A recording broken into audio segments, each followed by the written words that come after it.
Jeans तसे कळायचे नाहीत. जीन्स म्हणजे लीन व्हावं लागतं तेव्हा जीन्स कळतात. नाही, जीन्स हे प्रख्यात आहेत ना जगातले. लीन व्हा, अनन्य व्हा, म्हणजे आपोआप कळेल की काय प्रभूची कृपा आहे. म्हणून मी ब्राह्मण का, मी क्षत्रिय का, मी वैश्य, मी अमक्या ठिकाणी जन्माला आलो, मी गरीब का श्रीमंत, दे सोडून. आणि वारकरी संत परंपरेतून हा भेद मिटला, देवाने मिटवला. देवाने तो भेद शिल्लक ठेवला नाही. म्हणून कुणाच्याही घरी देव गेले, जेवले. आजचे काही जात असतील, काही जात नसतील, विचार करायचं काही कारण नाही. ज्या देवाची उपासना करतात त्या देवाने मात्र कुणालाच डावललं नाही. जनाबाईच्या घरी गेले, चोखोबारायच्या घरी गेले, गोरवाच्या घरी गेले, सावतोबा महाराजांच्या घरी गेले, कुणाच्या घरी गेले नाहीत आणि कुणाकडे जेवले नाहीत. का एक लक्षात घ्या, कुणाकडे जेवत नाही असं मला वाटतच नाही. सर्व जर तो आहे तर तुमचं तोंडसुद्धा तोच आहे, तुमचं पोटसुद्धा तुमचं आहे, हात तो तोच आहे. मग तो जेवत नाही कसा काय काय कस सांगा की. अमक्या जातीकडे गेला नाही म्हणून वारकरी संप्रदाय एक असा संप्रदाय की सर्व जाती जमातीमध्ये उच्च कोटीचे संत निर्माण झाले. असं शिल्लक आहे का कोणी? नाही का?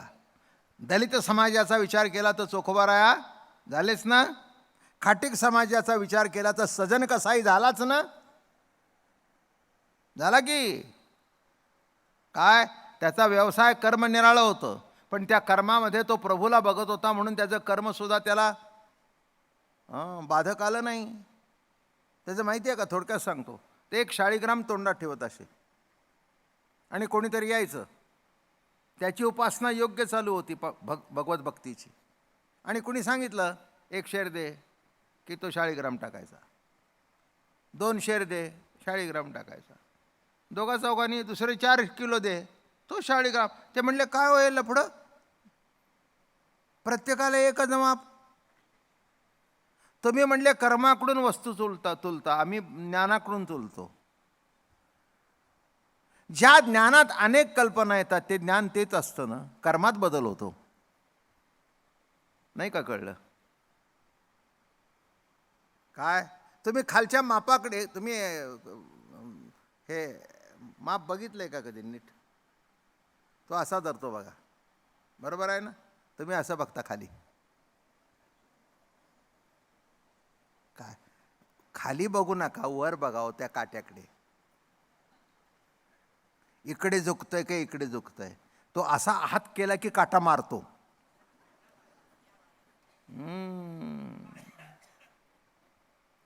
ओला वाटाणा अमकं तमकं मागायची बाई असं नुसतं केलं की ते. म्हणून वरच्या काट्यावर लक्ष ठेवावं. तुम्ही खालचं बघता काय उपयोग आहे. बटाटे कमी काढले का मग ते 1 काढत जातो, 2 काढत जातो, अमकं हे काढलं ते काढलं, वाटाणा काढला. ते म्हणले तिकडे जास्ती आलं. नवरा म्हणला तो काटा मारतो. नाही कळलं का. हे सुद्धा समजून घ्या, म्हणजे उद्या तुम्हाला कोणी फसवणार नाही. आजच्या प्रवचनाचं एवढं तरी घरी घेऊन जा की काटा मारणं म्हणजे काय आहे ना. याचा अर्थ नाही कळला. खाली लक्ष देऊ नका जीवनाकडे. वरचं जीवन, वरच्या जो काटा आहे त्याच्यावर अवलंबून आहे. त्याच्यावर लक्ष ठेवा, त्याच्यावर लक्ष ठेवा. ईश्वरी सत्तेवर लक्ष ठेवा. म्हणून 4-5 जण होते. काय म्हणले, फसवतोस.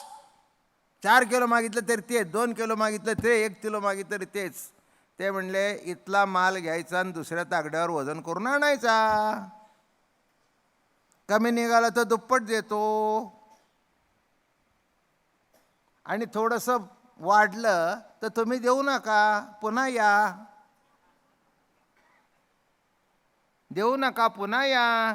आणि खरं सगळ्यांनी बघितलं, माप तेच पण माल बरोबर. 4 किलो 4 किलो, 2 किलो 2 किलो. म्हणून नीट लक्षात घ्या, कर्माने कर्म कधी तुकता येत नाही. ज्ञानाने कर्म जर तुकलं गेलं तर ते बरोबर तुकलं. तुकिता तोलनेसी ब्रह्म तुकाशी आले, आणि म्हणून रामेश्वरी चरणी मस्तक ठेविले. आहे रे गंमत. मग कोण झाला तो? तो साधा कसाई नव्हता, सज्जन कसाई होता. सज्जन. हां, बोकड शब्दाचा अर्थ देहरूपी बोकड कापत होता. मी देह, मी कर्म करता, मी ज्ञाता, मी विषय भोगता, ऐसी जे का देहात्मता दृढ बद्धता ये नाव. एक बोकड काढला, हां मी आमकाय कापलं, मी आमकाय कापलं. मग एक एक देह प्रतिती जशी गळून गेली तसं महाराज या ठिकाणी म्हणाले, मी उत्तम पैल हिऊन. माणसं मी उत्तम आहे, मी श्रेष्ठ कुळामध्ये जन्माला आलेलो आहे. अरे दे सोडून. सध्या कोण कुठे जन्माला आलं काही नाही, कुणी काही करतंय, कुणी काही खातंय, कुणी काही पितंय, कुणी काही आता काही राहिलेलं नाही. ते काय म्हणून अमक्या कुळामध्ये जन्माला आला म्हणजे तो खात नाही पित नाही असं गृहीत धरायचं काही कारण. हो, फक्त एकच मी सांगेन, बाकीचं कोणाबद्दल बोलणार नाही, पण ज्याच्या गळ्यामध्ये तुळशीची माळ वारकरी आहे तो मात्र खात पित नाही. एकच शेवटी शिल्लक आहे ते सांगितलं मी. वाईट वाटायचं काही कारण नाही, वास्तव्य मान्य करावं. माझं बोलणं कळलं का? वास्तव्य हे हां. आणि तुम्ही म्हणाल मग एक वारकरी आम्हाला माहिती आहे तो खातो, मग वारकरीच नाही ना, काय प्रश्न आला? जो नेम पाळेल तोच वारकरी, जो पाळत नाही तो वारकरीच नाही. चर्चा कशाला करतोस? तो सांगतो अरे तो नाही आहे, तो लबाड आहे, त्यांनी नुसते घातले पण काही पाळत नाही, ते सोडून प्रश्न येत नाही त्याचा. पतिव्रता तिलाच म्हणतात की एकाला धरून राहते, बरोबर आहे ना? हां, तोच नेम पुरुषाला लागू आहे, बरोबर आहे ना? त्यालाच म्हणतात. तसं जो नेम पाळतो तोच वारकरी, पाळत नाही त्याच्याबद्दल चर्चा कशा करतोस? आणि एकच सांगता येतं, बाकी सगळं कोणी खात नाही असं काही नाही आहे. मी कोणाची नावं घेत नाही, काही नाही. सगळा समाज बघा, इथून तिथून, इथून तिथून. आणि एवढा असून सुद्धा 10 लाख लोक वारीला येत आहेत. हा चमत्कार नाही का? हां, अहो सगळे रेडे बोलवले, माणसं आमच्याशी भांडायला येतात. काय काय असं काय कुठे रेडा बोलतो का? नाही म्हटलं, तुझ्यासारख्या रेड्याला कळायचंच नाही. आता काय सांगावं, काय काय मला काय म्हणायचं आहे, आम्ही प्रवचनं करतो, कीर्तनं करतो म्हणजे काय गुन्हा करतो का? कशाला प्रश्न विचारता आम्हाला? तुम्हाला नाही मानायचं नका मानू ना. हे कसं आहे, ज्योतिषशास्त्रासारखं आहे. म्हणजे कसं असतं, आपल्या बायकोचं नवऱ्याचं पटत नाही, ज्योतिषाला विचारायचं जायचं आमचं का पटत नाही. अरे तुझं का पटत नाही ते नवरा बायको बसा सोडवा ना, त्या ज्योतिषाला काय विचारताय? तो म्हणतो भाद्रपद संपल्यावर जमेल.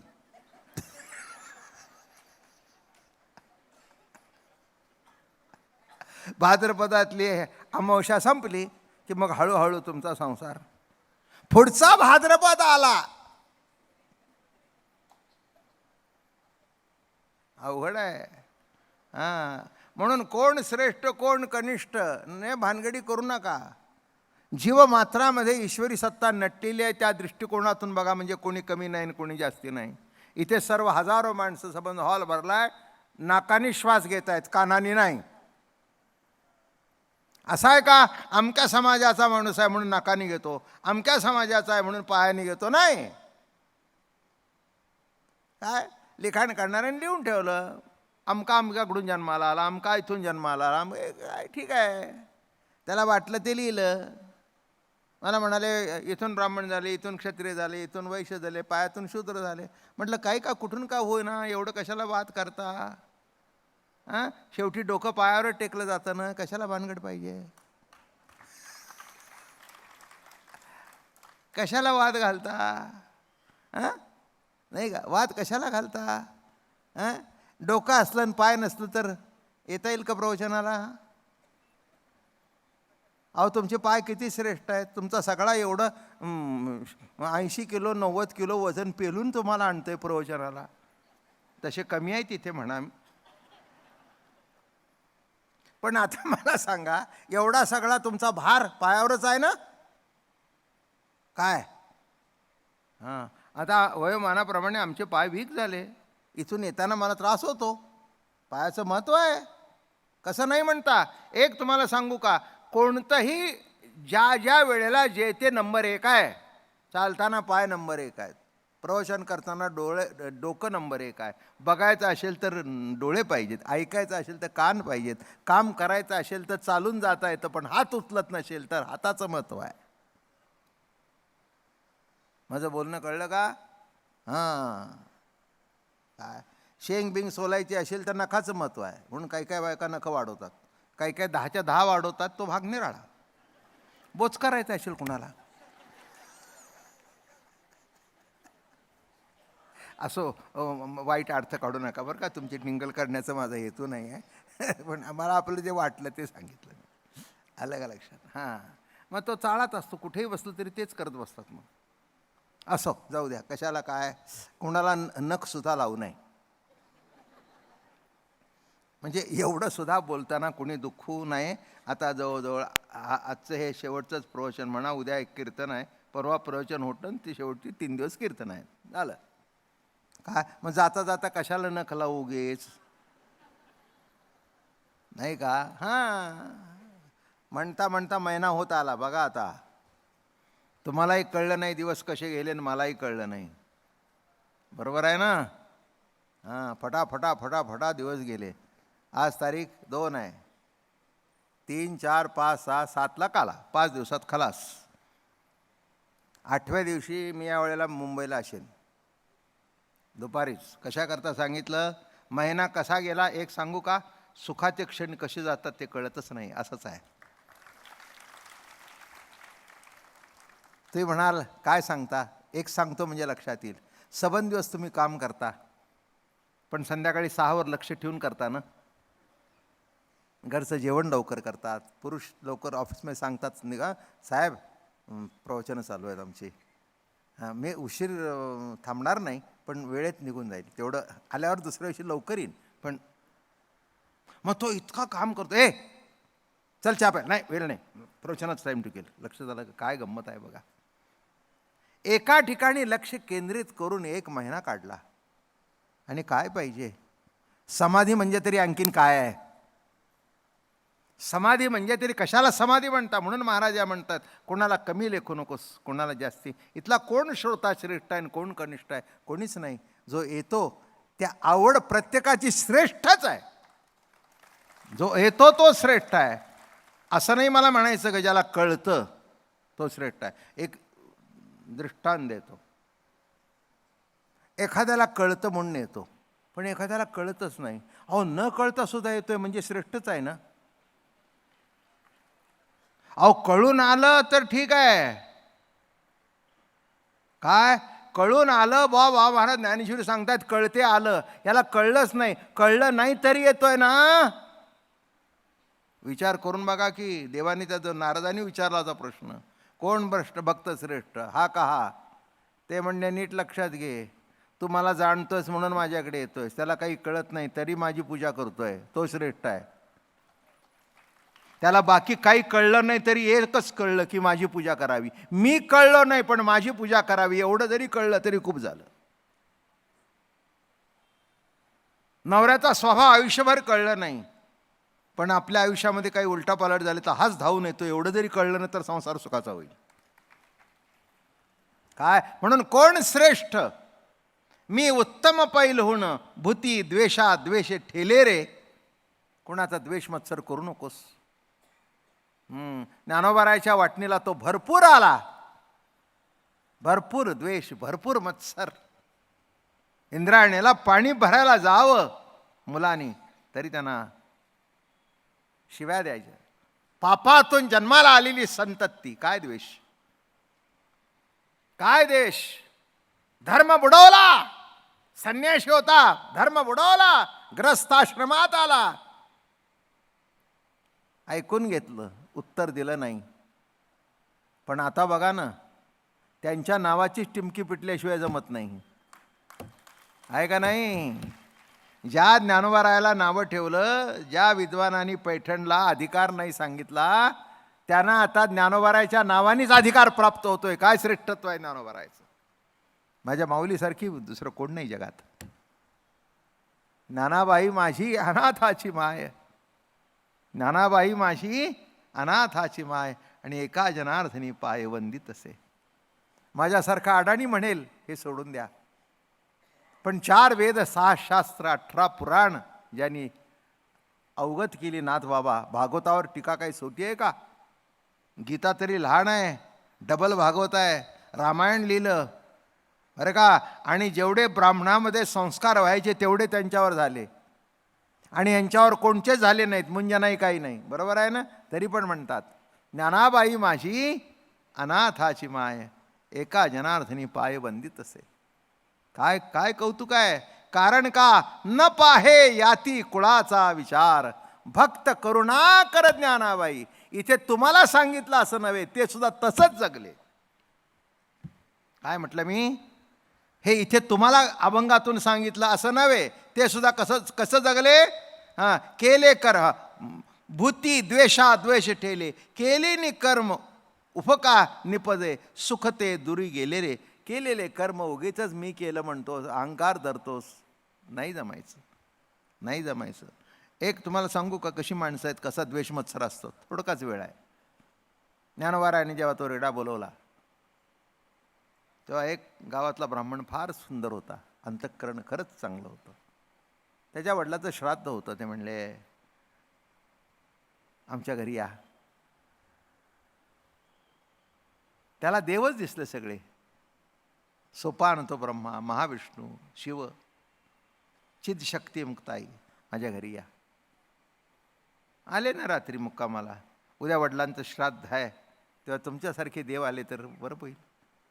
हे जेव्हा एवढं करून सुद्धा जेव्हा तिथल्या विद्वान लोकांना कळलं, ते म्हणले ते उतरले तुझ्या घरी, आम्ही तुझ्या वडिलाच्या श्राद्धाला येणार नाही. किती द्वेष, किती मत्सर, येणार नाही. तो बिचारा ब्राह्मण असा मान खाली घालून बसला. निवृत्तनाथाने बघितलं, ओळखलं. संत महात्मे ते अंगावना, का रे बाबा काय झालं? त्यांनी ओळखलं हे आपल्यामुळेच आहे. ते म्हणले तुम्ही इथे उतरलाय म्हणून कोणी यायला तयार नाही. आता आमचे पितर काय म्हणतील? तुला जेवण करायचं ते कर, पितरी येतील. ज्ञानेश्वर महाराज म्हणले काळजी करू नकोस, आमच्यावर विश्वास आहे ना, प्रेमाने बोलवलंस ना, कर. आणि तुम्हाला सांगू, जेवण असं केलं सुंदर त्यांनी, कर म्हणले. तुला किती किती बोलवायचे, किती घर आहेत? त्या घरातले 2-2, 3-3 गेलेले वर खाली बोलू आपण. काळजी करू नको. झालं. आणि सगळे दारावर बसले होते. ओ वामन भट्ट, ओ मधुकर पंत,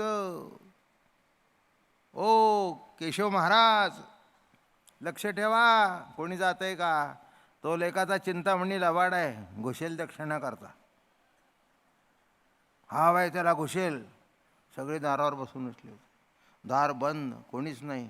आणि 12 वाजता पार्वती बरे हर हर महादेव.